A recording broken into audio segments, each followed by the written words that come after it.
Hello, BookTube.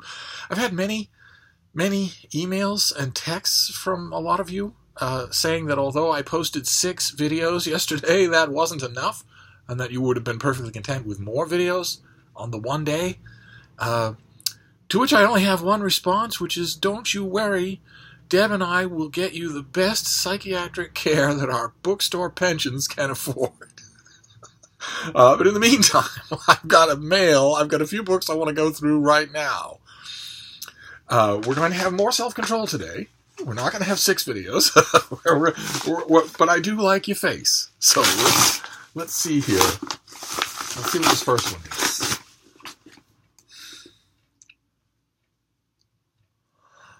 Okay, didn't request this, but I'm immediately intrigued. Okay, this comes out in June. This is Famous Father Girl, a memoir of growing up Bernstein, by Jamie Bernstein. This is so that's Lenny Bernstein's daughter. That is his daughter right there. Okay. The oldest daughter of revered composer and conductor Leonard Bernstein offers a rare look at her father on the centennial of his birth in this deeply intimate and provocative and evocative memoir.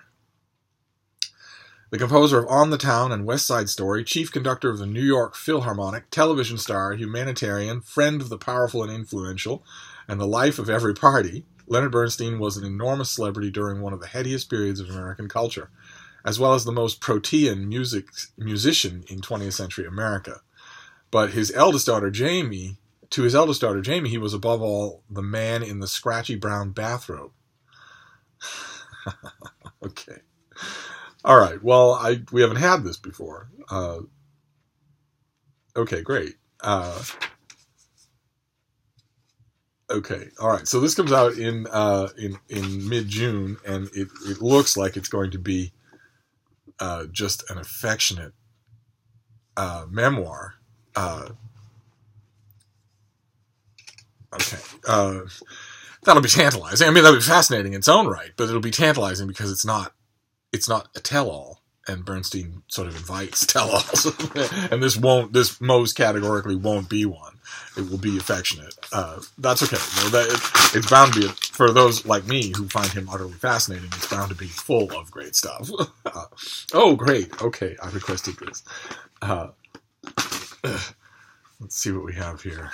This is Murder Mystery, the first in a series, which I love. I love books that kick off a series. This is due in early October and set in Gilded Age, New York. It's called Murder on Millionaire's Row by Erin Lindsay. And Millionaire's Row, just in itself, is a fascinating subject and setting, both in New York and in Philadelphia and especially in Boston, at least to me, especially in Boston, because you've got all these enormous, gorgeous buildings that went up, were lived in, and then were torn down. In a lot of cases, torn down. So that if you're walking down this, a major street in any of those cities, you would be amazed at what you're not seeing.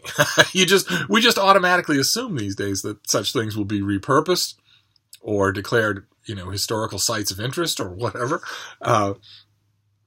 So I'm curious to know now, the classic Steve nonfiction angle to this thing. I'm curious to know what Lindsay Ray did in the way of research. Or not, Erin Lindsay, not Lindsay Ray. I've got Lindsay Ray on the brain. No, Erin Lindsay. I'm curious to know what she did in the way of research. I'm actually turning to the back of her book, like I do with biographies and histories, where I look immediately at the bibliography and the index. But I shouldn't. I shouldn't be doing that. After all, it's her job to tell a story, not to. Well, what does she say in her author's note? The section of New York's East River known as Hellgate, is just about the perfect setting for a work of fiction. It's been the backdrop of fierce battles, shipwrecks, murders, Nazi conspiracies, hauntings, and sundry other bizarre and notable incidents throughout New York history, only a handful of which are mentioned in this novel.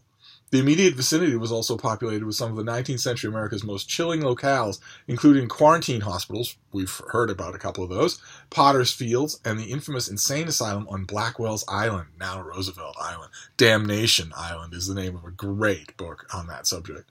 It's out right now. Undoubtedly, the most dramatic moment in the Strait's history was the annihilation of Flood Rock on October 10th, 1885. The explosion shattered windows from Midtown Manhattan to the Upper East Side and was heard as far away as Princeton, New Jersey. Same thing could be said about my second marriage to death. The New York Times breathlessly described the spectacle as a momentary but magnificent display of upheaved waters. Ditto. Okay, well, it looks like she's done. It looks like she's done a lot of research. Who is she when she's at home? She loves all things history, mystery, and fantasy, and delights in nothing more than braiding them together in new and amusing ways. Murder on Millionaire's Row is her debut mystery. She divides her time between Calgary, Canada, and Brooklyn, New York. Practically counts as schizophrenia. Along with her husband and a pair of half-domesticated cats, while I explain things right here. All right, so what have we got here? Let me tell you about this. It intrigued me immediately because of the setting, but it looks like the author's done a lot of research, so that adds to the intrigue. So what have we... here, let me show you this thing. What have we got here? In Gilded Age, New York, some secrets are best left in shadows. Rose Gallagher might dream of bigger things, but she's content enough with her life as a housemaid. After all, it's not every girl from 5 Points who gets to spend her days in a posh Fifth Avenue brownstone, even if only to sweep its floors.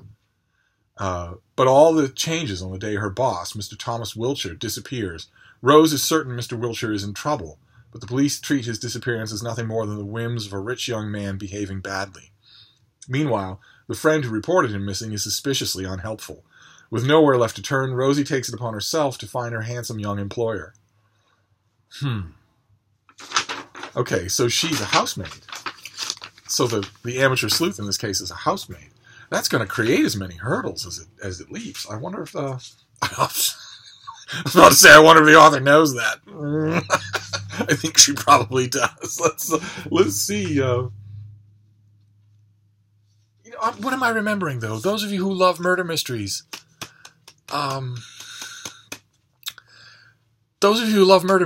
there's another murder mystery that's out right now.